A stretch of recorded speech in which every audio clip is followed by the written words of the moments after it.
Hey guys, welcome to Martin's Spare Time, and today we're gonna be welcoming you to the channel and at the same time introduce you to some of the tools and accessories that we're gonna be using for the channel.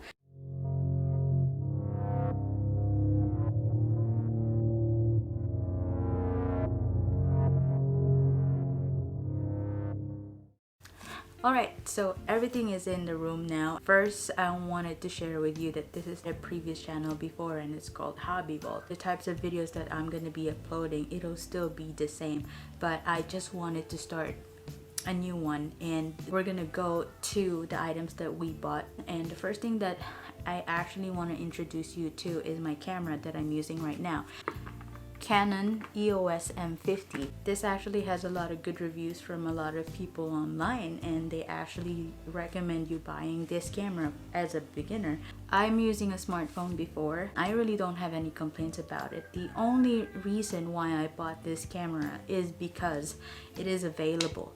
My friend was selling it for almost half of the price and he doesn't have any use for it, and I took advantage of that. I'm not professional. I can't really give you any professional settings about the camera. If you're like me, you can always set it to auto and just click record. That's what actually I'm doing right now. A camera is not necessary. If you have money to spare, then go ahead and buy it. If you don't, a smartphone will do. The second thing that I wanted you to introduce is my Rode microphone, and that's actually what I'm using right now with this video.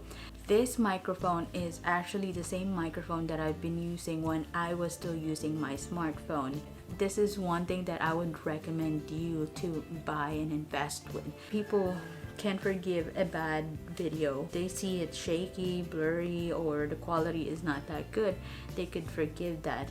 But if viewers come across a video that doesn't have a good audio quality, it is very hard to stay all throughout the video. The one that I'm using right now is the Rode Video Micro, and it sells in Amazon for about $50 to $55. There are a lot of other microphones in Amazon or online that sells for $40, like the Movo, which is almost close to the quality of the Rode Video Micro. If you don't have money, again, you can always stick to your smartphone. You just have to be creative. You just have to be mindful of your environment so that it won't be too much of a bad quality.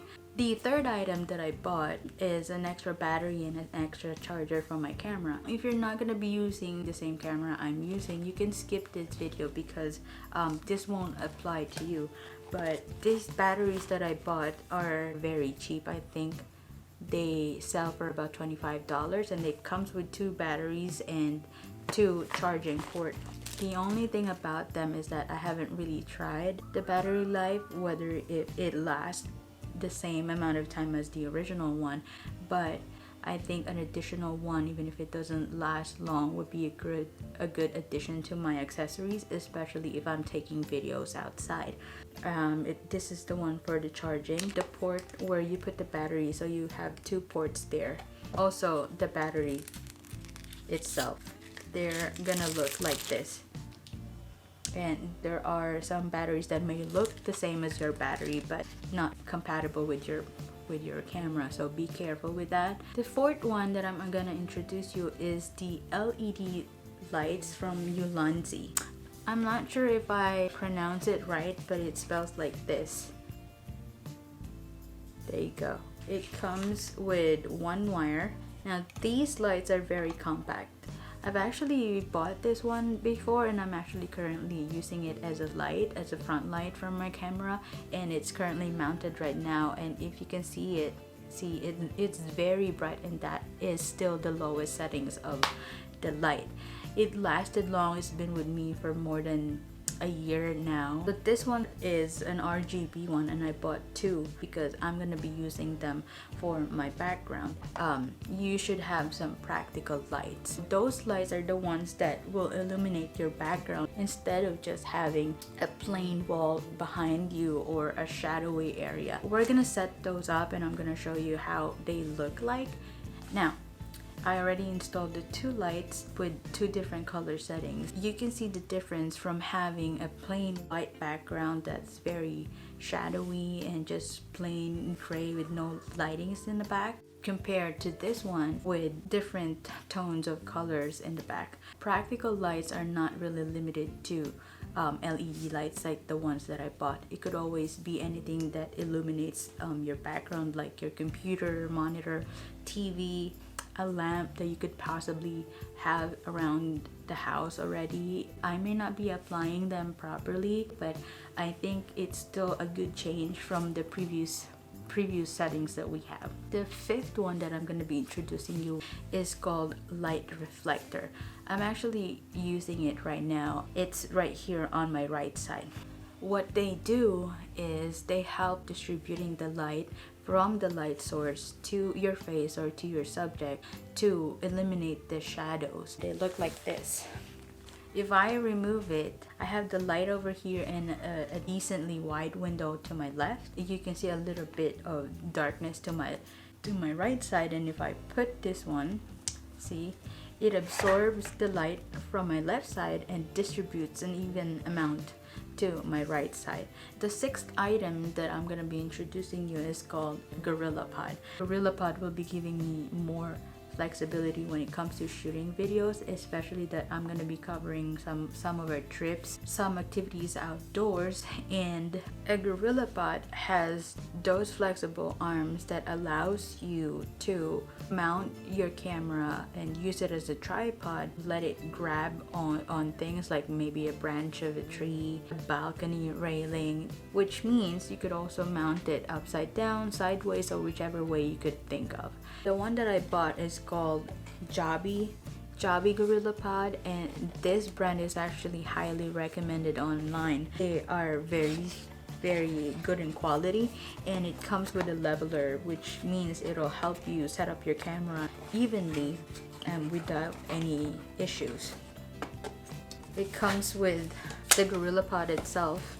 Mind you that these things can also be used for your smartphone, so it's not very limited to a professional camera. It could bend like this. That could help you hold the camera afar like that. It could be used as a tripod, or it could grab in things because it could literally do this. It has the leveler that you can use when you're putting your camera on a surface. But the last thing that I'm gonna show you is something that you might not need, but definitely something I need for my channel, is a table mount. And this is different from the regular table mounts only because it has two separate pieces. And the good thing about that is that you could change the setting of each pieces without interfering with each other. So this one hopefully would give me a good clearance. It extends pretty high up. That's one good thing that I'm looking forward to, especially that we're covering some videos about hobbies, model kits, which I'm gonna be doing most of the time on my table. So that's all of the items that we bought from Amazon that we're gonna be using for this channel. I hope you guys saw a good idea of the items that I bought and how am I going to use them for the channel. If you wanted to get more details about how you can properly set them up or the purpose of these items, the detailed information about them, I can't give you all of that. There's a lot of videos out there and a lot of professionals who could teach you and give you the proper knowledge about them. If you reach this part of the video, thank you so much. I am glad that you stay with me throughout the video. I hope that you learned something, especially for me as a beginner. I just want to clarify that I'm not a professional. I don't have proper knowledge about this. I could be saying wrong things, and if I did, please do correct me. Comment down below and let me know what I've said wrong. If you like this video, please subscribe, hit the like button, hit the notification bell so that you'll know as soon as I finally upload the first activity of the channel. My name is Shayla. See you on the next video.